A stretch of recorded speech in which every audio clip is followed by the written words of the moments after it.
Olá, boa noite a todos. Estamos ao vivo com o programa Amazônia Press no ar. Este programa vai ao ar pela rádio FM 89.3, pela web, no aplicativo R3C Online e, claro, que também estamos ao vivo nas redes sociais do portal Amazônia Press, que são no Facebook e Instagram, @AmazôniaPress. E, claro, que também estamos ao vivo de segunda a sexta-feira, de 18 às 19 horas. E tudo é ao vivo, nada é gravado. É isso mesmo. Boa noite a você. E o nosso convidado de hoje é o deputado estadual Wilker Barreto, do Podemos. Ele que está no seu primeiro mandato como deputado, mas que já possui aí uma boa experiência como vereador e presidente da Câmara por 2 mandatos. Ele já está em nossos estúdios aguardando. Você já pode começar a mandar a sua pergunta para o nosso deputado. Gostaríamos de sua participação, porque nós estamos ao vivo. É verdade. Então é isso aí, Ney. Vamos para um pequeno intervalo e já voltamos.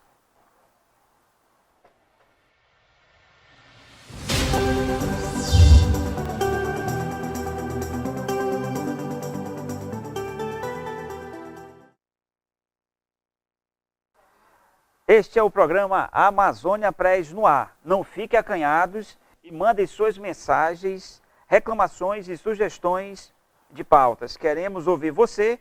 Também podem mandar perguntas para o nosso convidado de hoje.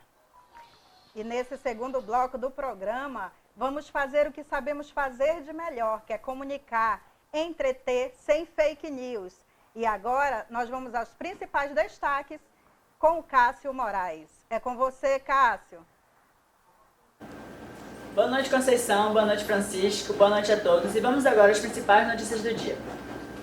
A abertura da reunião do Conselho Nacional dos Secretários de Estado da Justiça, de Cidadania, Direitos Humanos e Administração Penitenciária do Brasil, na manhã de hoje, contou com a presença do Ministro da Justiça e Segurança Nacional, Sérgio Moro, e do Diretor-Geral do Departamento Penitenciário Nacional, Fabiano Bordignon, além de outras autoridades.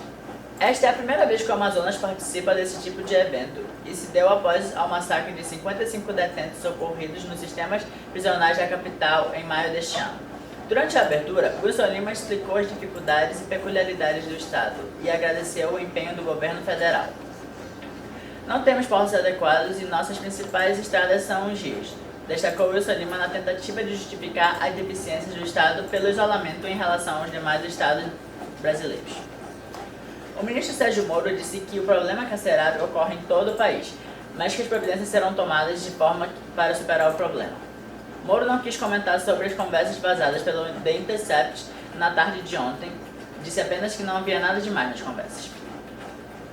Com a proximidade da apresentação do relatório da reforma da Previdência, prevista para esta semana na Comissão Especial da Câmara que analisa a proposta, cresce a pressão na expectativa dos estados e municípios para permanecerem no texto, como proposto originalmente pelo governo. Nesta terça-feira, os chefes dos governos estaduais desembarcam em Brasília para a 5ª reunião do Fórum de Governadores com o objetivo de afinar o discurso. Durante as ações de fiscalização da lei seca realizadas durante o final de semana, em Manaus, o Detran flagrou 47 motoristas dirigindo sob o efeito de álcool, de um total de 565 testes de bafômetro.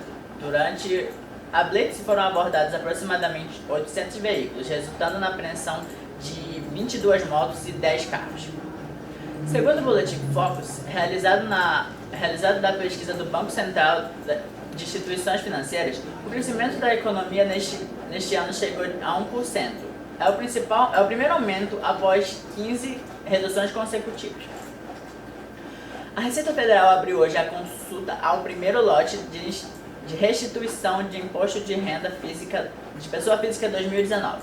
Cerca de 2,55 milhões de contribuintes que declararam imposto de renda neste ano vão receber dinheiro do Fosco. Ao todo, serão desembolsados 4,99 bilhões do lote deste ano. Mais de 2.000 atletas de todo o Brasil disputaram na manhã de ontem a segunda edição da Meia Maratona Sustentável do Amazonas, com 6, 10 e 21 quilômetros.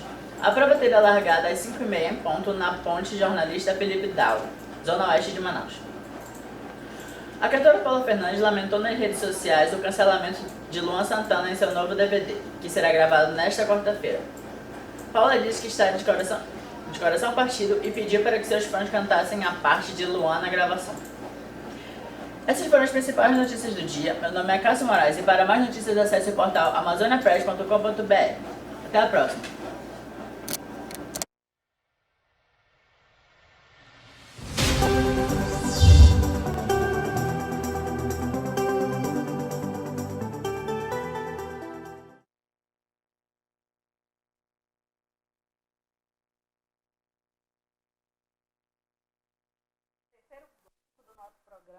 Falaremos com o nosso convidado especial, o deputado Wilker Barreto, que já está conosco aqui nos nossos estúdios. Então você pode mandar sua pergunta. O nosso WhatsApp é o 992892611. Deputado, muito obrigada por aceitar o nosso convite. Seja muito bem-vindo.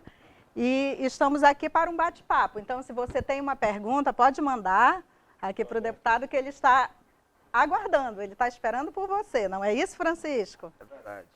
Então vamos à nossa primeira pergunta, mas antes fiquem à vontade, você que está nos acompanhando aí pela rádio 89.3, pelo Facebook e pelo Instagram. Então, se você mandar sua pergunta agora, nós vamos fazer aqui para ele, seja a pergunta. Ao vivo. Ao vivo. Sem problema. Então, deputado, de verdade eu fico muito feliz quando eu vejo um político com tantos conhecimentos, pois acredito que o conhecimento é uma forma de liberdade e agradecimento do homem como ser. Você é formado em economia, especialista em políticas públicas e engenharias de negócio, engenharia financeira e possui mestrado em meio ambiente pela UFAM e iniciou um doutorado em administração. Como é a vida de estudante e deputado, ou seria deputado e estudante? Olha, eu digo o seguinte, eu comecei agora, todo mês, doutorado em administração, uma parceria num dia inteiro com a Unifor, com a Federal de Fortaleza. E aí é aquele, tipo assim, semana sim, semana não. É um pouco puxado, mas ao mesmo tempo é gratificante porque a turma ela é de 20 pessoas, ela é multidisciplinar, tem economistas, advogados, tem serviço social, ou seja, é uma área bastante... a gente aprende muito. E eu estou conseguindo, graças a Deus, porque as aulas são em dias, em horários que não conflitam com a Assembleia. Eu tenho uma aula quinta-noite, sexta, o dia todo, os 3 horários, e sábado de manhã. E é puxado, não é fácil não, é bem puxado, mas eu tenho certeza que nós vamos 2 anos passar, que é 2 anos de aula, né? E 2 anos de dissertação. Então, eu não teria condições de fazer um doutorado fora. Então, surgiu, a gente tem, infelizmente, uma carência, certo? Da questão de doutorados, e aí surgiu essa oportunidade, certo? Inclusive, no mês de agosto agora, 3 dias de licença, porque esse módulo tem que ser mesmo em Fortaleza. Que lá é da Unifor, então...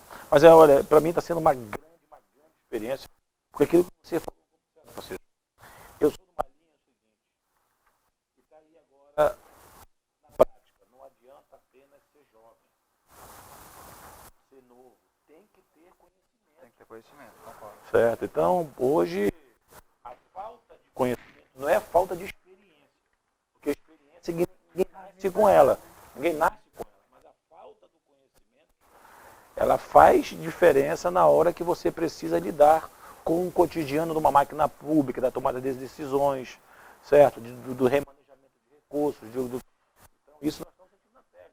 Eu digo o seguinte, que ao final dessa etapa, um doutorado me deixa em condições de contribuir mais no ofício de parlamentar.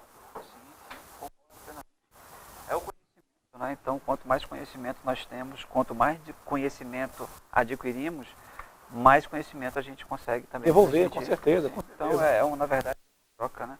É o que os professores muito falam, né?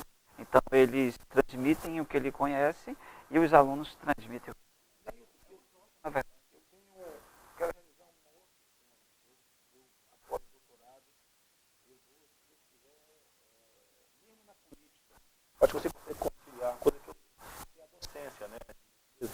Dar aula, você dando aula, está sempre se preparando, está sempre se reciclando. Então eu vou, tipo assim, nem que seja 2 turmas, mas eu quero administração, estou ficando apaixonado pela administração, porque eu fiz graduação em economia, mestrado em ambiente também, e a graduação, a administração, uma outra área que completa os estudos econômicos. Então é uma coisa que eu quero realizar, que também é da aula, que eu acho que é uma das profissões mais belas. Sim. Todos nós que estamos aqui sentados, aqui, aqui na ilha, todo mundo teve um professor, uma referência. É verdade. É uma coisa que você nunca vai deixar de chamar. Olha, meu professor, todo mundo que eu encontro hoje, amigos, professores meus no doutorado. Pô, o cara me deu aula, meu colega de doutorado, mas ele foi teu professor. Então são coisas que marcam, né? É verdade. Às vezes você olha para ele e ainda chama de professor, Né? Que já ficou e raiza. Na verdade, os meus professores, até hoje quando eu encontro, por mais que eles não estejam dando aula, chamam de professor. Com certeza. É um título, né? Sim. É um título Sim. de respeito que você tem. Sim, isso é verdade. Sabemos que uma carreira política não é feita da noite para o dia. Então, nas últimas eleições, o senhor teve aí quase 30 mil. Tivemos 29 mil. Quase 30 mil votos e tudo mais. Né, sendo o 8º deputado mais votado, né, nas eleições. Essa expressão de votos, né, como eu falei, eu sei que é um reflexo de muitas coisas, mas ela é um reflexo, foi da sua participação como vereador ou também está envolvido a sua vida acadêmica? Não, eu acho que a vereança para mim foi a grande escola, né? Então eu tive a felicidade de passar 10 anos na vereança. E você vereador, você é um grande, além da capacidade, da obrigação que você tem de legislar, você passa a ser um grande mediador de problemas. O vereador, ele se depara com a questão da falta de saneamento, com a falta de asfalto, com as questões mais peculiares de uma comunidade. E você procura ser o grande mediador, certo? Das demandas da comunidade para com o executivo. Existe uma grande expectativa que se cria em relação ao vereador, que é o mais presente, como se ele fosse o responsável para que a prefeitura, como se ele fosse a prefeitura. Ele não é, ele é um interlocutor, certo, das políticas públicas. Imagina uma cidade que tem a dimensão que tem a nossa cidade, com 18 mil ruas. Então eu tive uma felicidade de passar esses 10 anos, certo, 4 deles como presidente daquele poder. Então eu aprendi muito e eu uso isso como uma grande expertise. Quando a gente lida com recursos, por exemplo. Eu tive episódios lá na Câmara, e você de ter notificações do Ministério Público. Eu falei, ótimo, chegou uma notificação, está errado, conserta. O administrador, ele não pode ter a vergonha de mandar consertar o que está errado. De admitir, né, que não conseguiu. Eu tive um episódio das torneiras lá, que depois que a gente apurou, realmente o fabricante, o que ganhou a licitação, ele entregou as torneiras de pressão direitinho. Na questão do checklist da anatomia, estava ok. Ele só não botou a mesma marca. A mocinha que atestou, não atestou de má fé. Certo. E aí houve a denúncia para o Ministério Público. Eu falei, eu era presidente. Eu falei, procede a informação para a sindicância. O que nós fizemos? Bora. O fornecedor que quer ser mais esperto, certo, vamos lá, troque todas as torneiras de novo. E está aqui as torneiras que você trocou. Pode fazer uso dela. Certo? Mas eu não vejo como uma atrocidade você ser chamado a atenção. Se você for chamado a atenção, é seu dever mandar apurar e mandar equacionar o problema. Por isso que tem uma lógica, uma premissa na administração pública, que a qualquer momento ela pode rever seus atos. Sim, e o seja o vereador, seja o deputado, senador, governador, esse é o dever dele, né? É o dever de fiscalizar, é o dever de fiscalizar nesse sentido, mas o dever de fazer o melhor em prol do povo, né? Com certeza. Porque vocês foram eleitos, né, os políticos, né, em prol da sociedade, em prol do povo, né? A falta de credibilidade na política é muito grande. Mas, bem, gente, eu prefiro a democracia com as suas falhas do que esse regime do Maduro na Venezuela. Sim. O bom da democracia é que é o povo que escolhe seus governantes. E que a qualquer momento você pode tirar, né? Ninguém é obrigado a ficar escravo. Por isso que talvez eu não sei se eu consiga ver na minha vida ainda, mas o meu sonho é ver o Brasil parlamentarista. Mas um país parlamentarista tem que ter um congresso ou parlamentos, certo, que o povo se sinta mais representado. Porque no sistema parlamentarista, quando o primeiro-ministro ele não corresponde às expectativas, se troca. No sistema nosso, fica de castigo 4 anos. O senhor é, assim, um opositor, sim, né, do governo. O senhor acha, quais são as suas principais críticas em relação ao governo? Aonde o senhor acha que ele está errando de fato? Né? E assim, o senhor acabou de falar que o conhecimento, né, é um dos principais meios de fazer a coisa certa. O senhor acha que falta conhecimento por parte do governador para dirigir o Estado? Visivelmente. Visivelmente. Eu digo o seguinte, eu não faço críticas a pessoas, uma coisa que eu preservo muito é a questão família. Eu faço crítica a problemas e a tomada de decisão. Vamos lá. O governo Wilson Lima caminha para 6 meses, Conceição. Olha que vocês são pessoas literalmente bem informadas. Qual foi a reforma administrativa que fez o governo até hoje? Não fez. Baixou um decreto agora, dias atrás, e ele mesmo vem ferindo o decreto. O suposto decreto de austeridade, mas o governo continua fazendo gestão contrariando. Vamos lá, bota um decreto de economia, abre licitação para avião. Eu estava hoje lá na Assembleia recebendo uma comitiva, vários pessoas ligadas à questão dos surdos, das libras. O que eu questiono hoje, eles precisam recuperar, e realmente errou os governos anteriores, mas uma hora esse problema tem que ser seu. Se você ganha uma eleição, subtende que você ganhou contrariando tudo aquilo que vinha sendo feito no passado. Quando você recebe um governo, você recebe os erros e os acertos.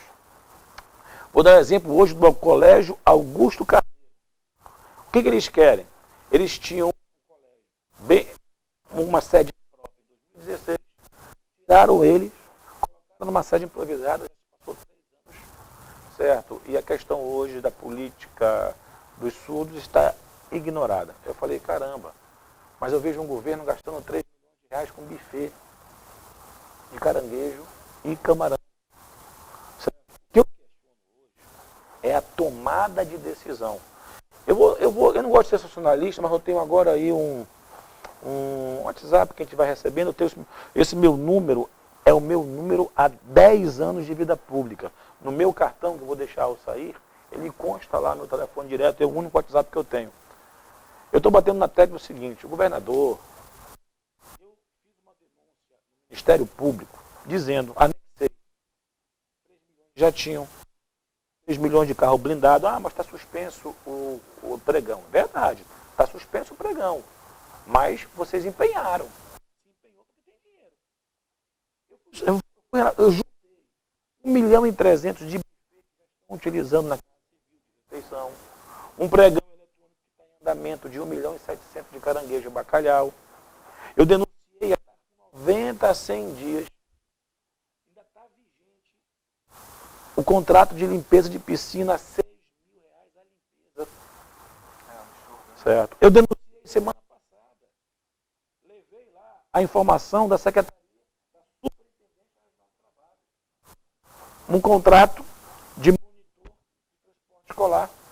Se a Delegacia Regional do Trabalho diz que não tem ninguém contratado para essa função, como é que estão pagando já a metade do contrato? Então, o secretário de Saúde esteve agora, quinta-feira passada, lá na Assembleia. Eu falei, secretário, quantos meses, de forma muito objetiva para ele, quantos meses o senhor precisa, se nenhuma criança mais adoecer no Amazonas, nós precisamos zerar a fila de cardiopatia pediátrica. Ele categoricamente, Francisco, são 15 meses. Eu pergunto, uma criança pode esperar 15 meses para operar do coração? E quando eu anexo 18 milhões que vão de carro blindado, jatinho, buffet, sopa, piscina, se o governo tem 18 milhões para esses mimos, ele não teria condições de dizer assim, olha, Ministério Público, Tribunal de Contas, o Francisco Mendes não tem capacidade de carga para operar toda essa fila. Eu preciso ir para a rede privada, em último caso, eu vou operar fora do Amazonas. Mas se eu tenho dinheiro em caixa, eu não vou perder vidas. Se nós sairmos daqui agora e vamos aqui no 28 de agosto, vamos encontrar um carro. Sabe quantos milhões de contrato tem a Suzano em pessoa jurídica? 850 milhões de reais. Eu perguntei, olhando nos olhos do secretário, 10% de realinhamento dos seus contratos só apura 85 milhões de reais. Eu não faço só crítica, eu venho batendo desde o dia. Sabe qual foi o meu primeiro pronunciamento contra o sistema prisional? Dia 7 de fevereiro. Eu não sou contra o contrato humanizário. Mas eu chamaria humanizário, chega a ser humanizário, é o seguinte, ó. Sabe esse item aqui, jurídico, eu vou tirar porque eu tenho defensoria. Tu sabe esse item aqui que eu te pago, ensino religioso, eu vou tirar porque as igrejas católicas e evangélicas fazem. Eu só queria que o governo trouxesse o custo de 4.200 presos mês para os patamares nacional de 2.600. Pode ser até a mesma humanizária. O que eu não acho correto é o pobre do Amazonas, porque em relação a São Paulo nós somos pobres. Se o primo rico paga mais barato lá no preso, por que nós, o primo pobre, estamos pagando o dobro? Deputado, um projeto de lei que faça ou que crie algum incentivo para os presos trabalharem e eles mesmos se pagarem lá dentro. Porque... Não, mas concordo. Tu sabe qual foi a sugestão? Fazer o seguinte, vamos lá. O que eu defendo? Se o Estado tem um orçamento para pagar uma empresa privada quase mais de 500 milhões por ano, não falta dinheiro para fazer uma política de Estado para a segurança pública dos presídios. O que seria uma política de Estado? Vamos colocar agentes penitenciários concursados. Vamos colocar uma tropa da PM só para presídios. E eu lhe garanto que a gente não gasta metade do que a gente gasta hoje. Com certeza. Certo? Agora, mas eu não dei causa a esse problema. Sim, gente. O fato de você não ter dado causa, esses contratos são de governo anterior, não quer dizer que não tem que uma hora a casa ser arrumada. Se eles tivessem realiado os contratos da humanizária, os patamares da média nacional, ninguém estava questionando isso. O que eu estou questionando é que nós temos um dos custos, o custo preso mais caro do país, de uma empresa que não dá segurança. Está aí o incidente, colocando o Amazonas na página nacional de forma negativa, internacional de forma negativa. Nacional e internacional. Isso é verdade. Semana passada, né? Semana passada. E dentro dessa mesma temática, mas nós temos o deputado federal Marcelo Ramos, Sim, né? sim. E aí nós debatemos exatamente a questão da reforma da Previdência Social. Então, como é um pouco também dentro da sua área da economia, ele explicou para a gente de uma forma bem didática. O Marcelo está muito mais por dentro. Ele está... Eu até, de forma, eu acho que o que eu vou opinar é o que está opinando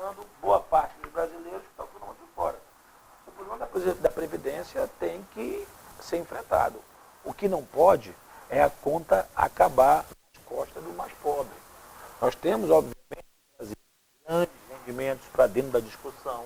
Nós temos que fazer um nivelamento, certo? Para que não pode só o mais pobre sangrar e aqui de cima não. Certo? É um desafio, eu sei que não é fácil, mas se nós não enfrentarmos essa problemática, o Brasil entra em colapso. Isso é fato. Certo? Mas, assim, ó, a reforma da Previdência não é aprovada, ou ela é aprovada, vai resolver o problema do Brasil? Porque, no meu entendimento,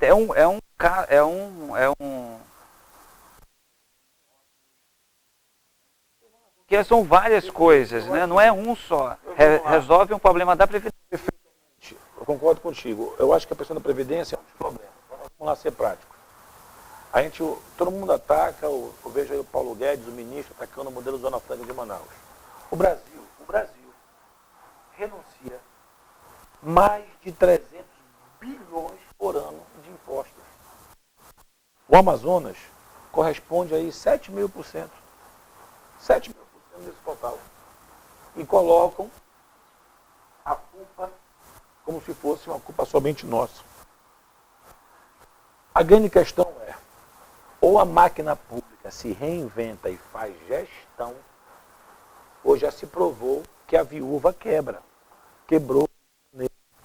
Se há 30 anos atrás, vamos voltar no tempo, nós tivéssemos uma aposta, olha, o Rio de Janeiro vai quebrar, ninguém acreditava. É verdade. Minas Gerais vai quebrar. O Rio Grande do Sul vai quebrar. Certo? Então, são estados que quebraram, porque não se preocuparam com as políticas fiscais. Nenhum de nós tem o direito de brincar com cheque especial e cartão de crédito. É verdade. É a mesma coisa do governo. Eu não entendo como é que o governo gasta mais. No primeiro mês, chamei todos os fornecedores, 2015, meu primeiro ano, biênio. Falei, olha, eu preciso realinhar os contratos, mas eu pago em dia. Tu sabe qual é o problema do governo hoje? Pode pegar qualquer empresário. Ah, não. O governo não fornece não. Ele não paga. Eu conheço vários assim. Agora, Conheço vários. que o governo compra a dipirona mais cara do que a drogaria da esquina.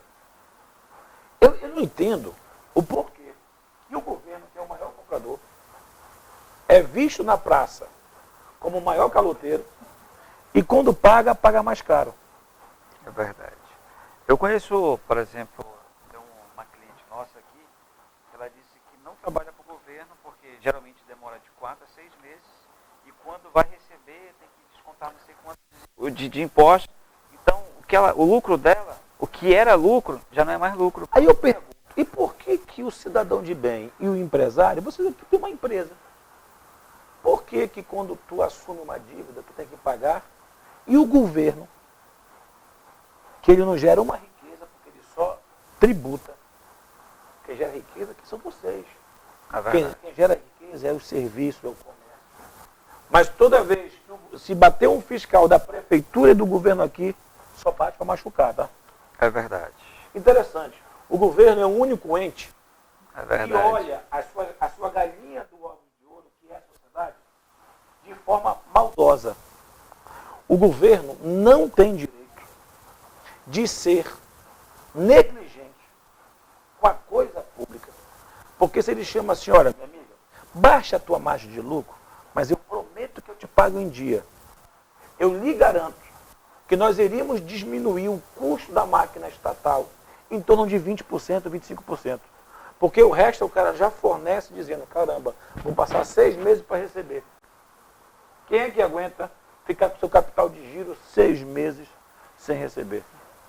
Entendeu? Então, eu digo o seguinte, a administração moderna, para quem quer entrar na vida pública, precisa se reinventar. E muito. E muito. Porque você falou uma coisa que é verdade. Aqui a gente paga uma carga tributária gigantesca e eu, como empresário, eu fico assim, o que eu tenho de retorno? Eu não tenho nada. O Brasil, eu não consigo visualizar assim. Eu pago os impostos, a folha de pagamento pessoal, o FGTS, INSS, e eu falo, o que eu tive de nada de retorno. Mas, se eu não pagar, É. vai... Ó, tem uma lógica, né, que diz o seguinte, né, da época da economia. As três esferas, a União, Estados e municípios, eles tributam seu povo como país de primeiro mundo e devolvem os serviços como país de terceiro.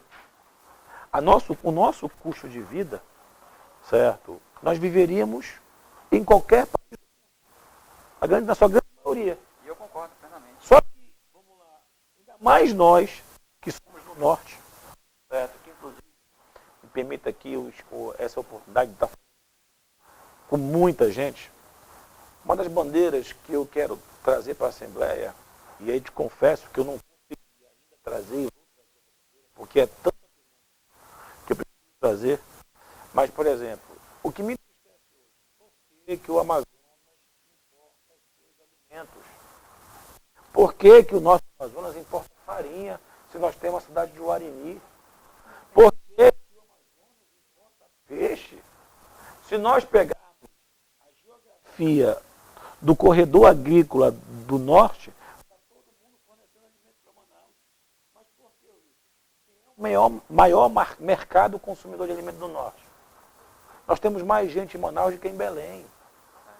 Aí tu vê, Quari, terra da banana, e a banana que está nas esquinas é de Roraima. Então, o governo, eu sempre vou na feira, toda terça e todo domingo, toda feira de Vitória, aqui do produtor. Sabe o que os produtores pedem de mim? Pô, deputado, peça para o governo passar a máquina no ramal.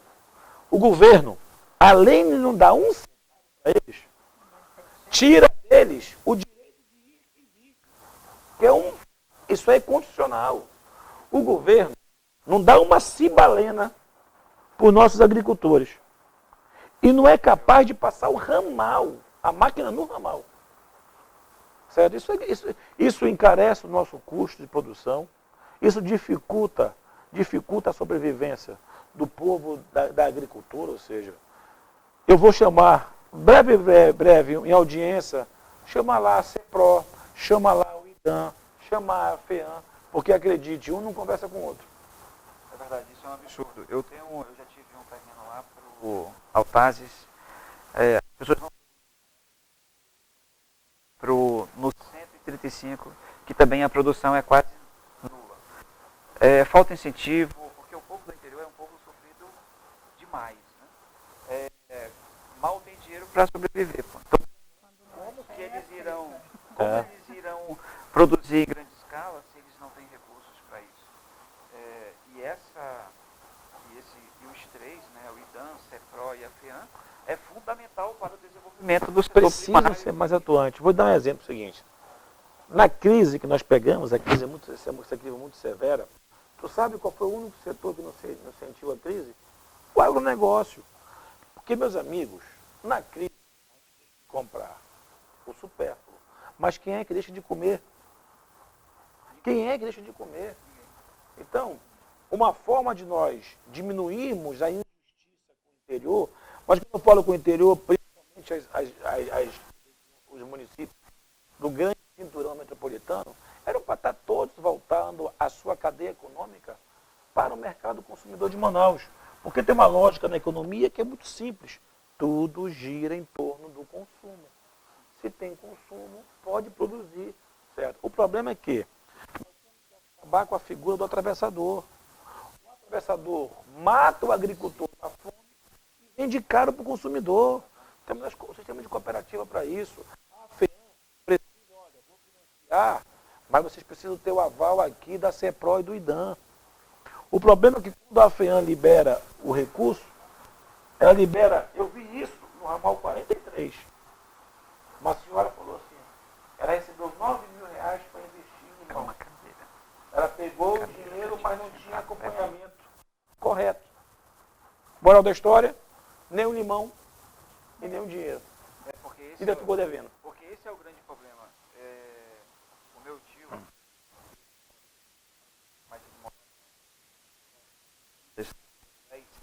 ele pegou 20 mil, ele acabou com o dinheiro, porque nem aqui. Concordo. Mas se ele tivesse o apoio, não sei, da Embrapa, alguém especialista, com certeza esses 20 mil tinham se multiplicado para 40, 60. Porque faltou expertise, Francisco. É isso que eu estou falando. Ora, cara, como é que eu vou liberar? Pergunta lá no Bradesco ou no banco privado se ele libera o empréstimo sem garantia. Como é que eu vou liberar o empréstimo, né? Já conversou lá com o pessoal da CEPRO? Já conversou com o pessoal do IDAM? Já tem orientação da Embrapa? E aí, pô, o Estado, ele é um ente somente. Os secretários não podem tratar as suas pastas como se fossem feudos. Acredite, às vezes, dentro de um prédio, um diretor não conversa com o outro.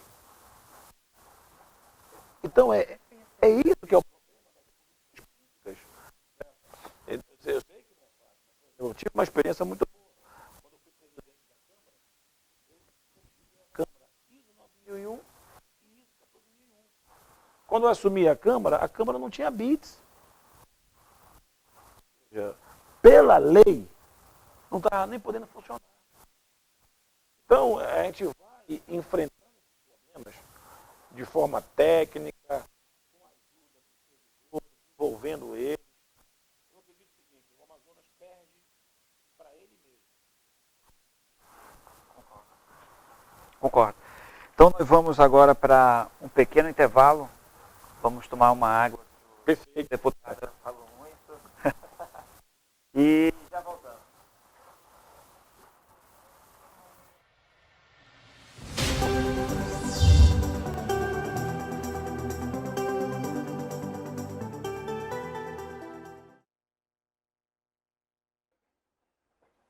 E é isso aí, estamos ao vivo aqui pelo Amazônia Press no ar, pela 89,3, pelo canal, pelo aplicativo R3C Online e também pelas redes sociais.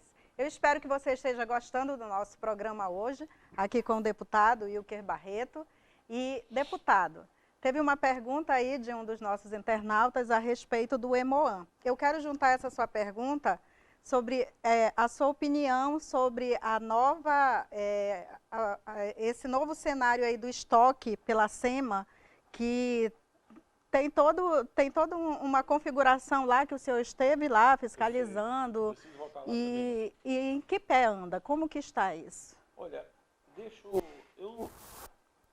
a cronologia rapidamente, 2 minutos. Primeiro, na transição, novembro e dezembro, quando eu fui como deputado estadual, constatei que ninguém do governo foi lá do que ia assumir, verificar o estoque em loco. Ou seja, eles achavam que estava recebendo aqui, receberam aqui. Falei, mas ninguém quando assume uma empresa, deixa de ir na empresa verificar o que vai assumir. Ponto. Está lá embaixo o estoque. Eu tenho documentos dos hospitais, mês a mês, pedindo os mesmos medicamentos. E não chega. Eu denunciei quinta-feira na Assembleia. E são os básicos, né? Que é remédio para pressão. Tu sabe o que fez a SEMA? Eu tenho um documento, depois posso passar para vocês. Porque eu gosto de fazer oposição com fatos. Eu recebi uma denúncia. Deputado, olha, está suspenso aqui a entrega de PPS. Para aqueles pacientes, fraldão, catéter, faz curativo em casa. Eu falei, pô, não acredito. Mandei minha assessoria lá. Para minha tristeza e surpresa, tem um expediente da SEMA dizendo que do dia 3 ao dia 11 está suspenso toda a entrega de PPS para a população. Eu falei, gente, quem vai na SEMA pegar remédio é o povo carente. Quem vai pegar o curativo é o povo carente.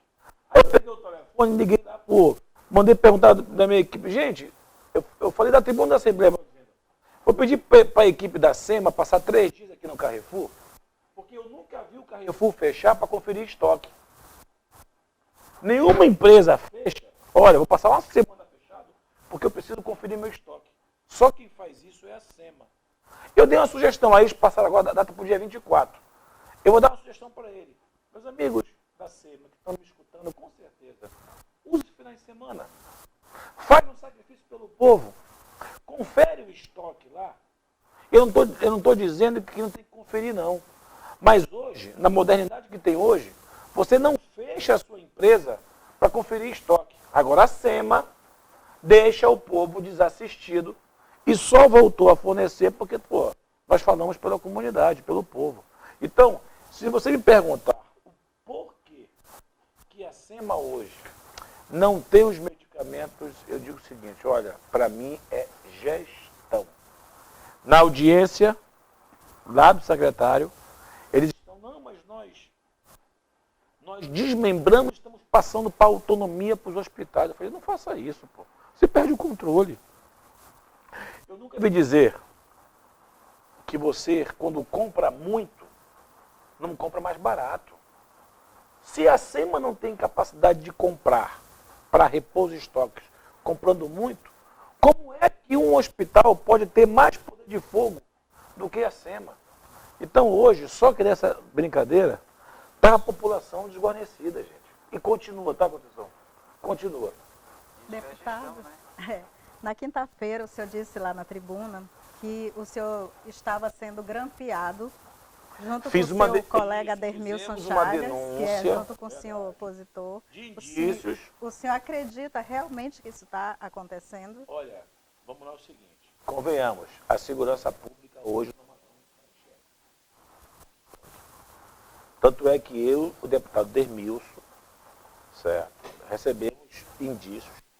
E vamos perguntar assim, mas Wilker, tu tem prova? Se eu tivesse prova, estava na justiça. E aí fomos ao Procurador-Geral e ao SUB pedir para que faça uma varredura no aparato da segurança pública e da inteligência. Delegado Santos Arquis. Porque eu te confesso de coração, Conceição e Francisco, eu não sei aonde o público se mistura com o privado nesse governo. Então, se não tiver nada, mal não faz. E eu pergunto, e se tiver? Porque eu mesmo estou sendo vítima de atitudes pequenas do governo com desinformação, com falsa informação. Fui vítima no final de semana de um ataque maldoso contra a minha família. Amanhã na Assembleia eu vou dizer para o governador, governador, quantas vezes eu usei do expediente da Assembleia Legislativa para atacar a sua pessoa, a sua honra. Eu fiz questionamentos. Olha, eu acho que estão desviando dinheiro daqui. Qual era o correto do governador? Olha, gente, via das dúvidas, mande apurar. Mande apurar. Olha, eu estou há 5 meses. Fiz inúmeras denúncias. Eu não recebi até hoje uma resposta. Subtende o quê? Nesse mato. Tem coelho? Bom, deputado, como o nosso horário já Estourou, né? estourou, eu vou ler as mensagens aqui. Valdemir Freire, é isso aí, deputado Wilker Barreto. Conte conosco. O bom administrador faz assim como o senhor presidiu a Câmara. A Janaína Nascimento, esse me representa, deputado atuante. Aí o Aldemir novamente, isso é um governo sem experiência e sem rumo. Aí o Rafael Aguiar, deputado, vá na... Nemó? Temian também. Nemó. Não, É verdade. Porque é o seguinte, o novo... quando eu vou no João Lúcio tá ruim, eu posso imaginar os demais, né? Se o maior hospital da rede tá ruim, o que eu posso esperar dos demais? Te confesso que eu não fui nos CAICs, eu não consegui ir nas UPA, certo? Mas eu tiro, né? eu faço uma amostragem pelas maiores unidades. O André Lima, deputado Wilker Barreto, você nos representa colocando o seu mandato em prol do povo do Amazonas. O Aldemir de novo mandou aqui. Aí o Mai Gutierrez, é isso aí, deputado, lute pelo povo do Amazonas. E o Wilson Silva, parabéns, deputado Wilker Barreto. Vou sempre ser atuante na Assembleia por fiscalizar e lutar incansavelmente pela melhoria do povo de nosso Estado. E aí, para concluir aqui com uma última pergunta. Agora? Senão vamos expulsar da rádio. Ser oposição em qualquer cenário, a gente sabe que isso tem um lado bom, né? Sinal de destaque e tudo mais. Você, por ser oposição é um dos contatos da Prefeitura de Manaus aí? Eu digo o seguinte, eu assumi agora a direção estadual do Podemos, porque o Podemos está em processo de incorporação do PHS. Todos os meus mandatos foi um só partido. Eu nunca troquei de partido depois de eleito. 4 mandatos na legenda. Estamos agora em fusão, em incorporação. Eu digo o seguinte, ainda vou ter uma conversa com a Nacional. Não é que Wilker, eu escolhi ser oposição. É que o candidato que eu apoiei perdeu. E por coerência, eu digo o seguinte, eu questionei a falta de conhecimento do governador. Olha que ele não tem capacidade para administrar. Não é porque ele colocou a faixa que ele ficou mais inteligente. Então, eu mantive a oposição. Eu digo o seguinte, o meu partido apoiou o Amazonino. Que aqui entre nós, não estaria pegando 10, não. Eu acho que o Amazonino estaria passando na média 5 da UFAM. Mas hoje, o Wilson nem com 5 passa. Eu não estou dizendo que o Amazonino faria o governo dos sonhos, não. Eu acho que seria de regular para ruim. Só que o Wilson já conseguiu chegar no péssimo. E de ruim para péssimo é um abismo. Certo? Então, eu sou oposição porque eu perdi uma eleição. Tem uma lógica na política, é o seguinte, mas o Wilker foi governo? Fui. 2008, ganhei com a Amazonina. Governo. 2012, ganhei com o Arthur. 2016, ganhei com o Arthur. Faltando 30 meses para o Arthur terminar o mandato dele, eu falei, prefeito, eu vou pro meu canto, só vai para o outro. Eu não concordo, então. Como eu não tenho negócio mesmo, só tenho sonhos, vou seguir meu caminho. Ponto. Então, não é que, tu sempre foi, não é que eu sempre fui o governo. É que, quando o meu time ganha, eu comemoro. Como meu time perde, eu faço minha oposição coerente. Então, eu estou fazendo a oposição coerente, contributiva, certo? Questionando, apontando os erros e soluções. Se vocês pegarem os meus pronunciamentos, o Wilker só critica, não. Assiste o meu pronunciamento. Eu dou-lhe a pancada e digo, olha, minha opinião é esse caminho aqui. Eu critiquei duramente o Manizari. Pega os 500 milhões e faz uma política de Estado. Porque política de Estado e dinheiro andam lado a lado. Se tem dinheiro para Manizari, tem dinheiro para política de Estado. Então, 2020 está em aberto. Certo? Eu sou um soldado do partido. Se eles acharem que o meu nome pode contribuir, eu só não vou misturar as coisas. No horário de expediente, eu sou deputado estadual e fiscalizo e contribuo. Se eu tiver que fazer questões eleitorais, é no meu outro horário, certo? De proposta de projetos. Perfeito.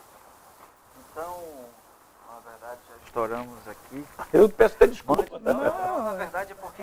nas redes sociais a gente continua. Na verdade, nós temos 3 intervalos no programa, né? Nós temos 2. Porque quando a conversa vai fluindo, a gente atropela mesmo o intervalo. Porque o que é mais importante é a sua fala, né? Como deputado e representante do povo. Então, os nossos anunciantes aí, né, têm paciência em relação a isso. E aí eu pediria do senhor, né, uma mensagem final aí para os ouvintes. Eu que agradeço a oportunidade de poder estar aqui de forma muito aberta. Espero ser convidado outras vezes para que a gente possa fazer leis importantes, projetos de lei que nós temos em andamento, o acompanhar da melhoria da questão da saúde, da questão da segurança, educação, porque nós temos uma coisa em comum, nós gostamos desse estado, gostamos da nossa cidade, ou seja, eu gosto de tirar férias, mas o nosso canto é aqui. 10, 15 dias está se batendo todinho para voltar. Quer comer o jaraqui? Não é verdade? Obrigado mesmo, tá? Estou à inteira disposição. Ótimo. Então é isso aí, pessoal. Espero que vocês tenham gostado. O convite está aberto, tá? Pô, a gente ótimo. vai marcar uma outra data para quem ainda não conseguiu fazer a pergunta, manda que a gente vai colocar na agendinha e vamos sim fazer um outro debate aqui com o deputado. O nosso programa amanhã no mesmo horário, pela 89.3, pelo R3C online e também pelas redes sociais. Fiquem com Deus, fiquem na paz e até amanhã. Amém. Amanhã tem novidade, hein?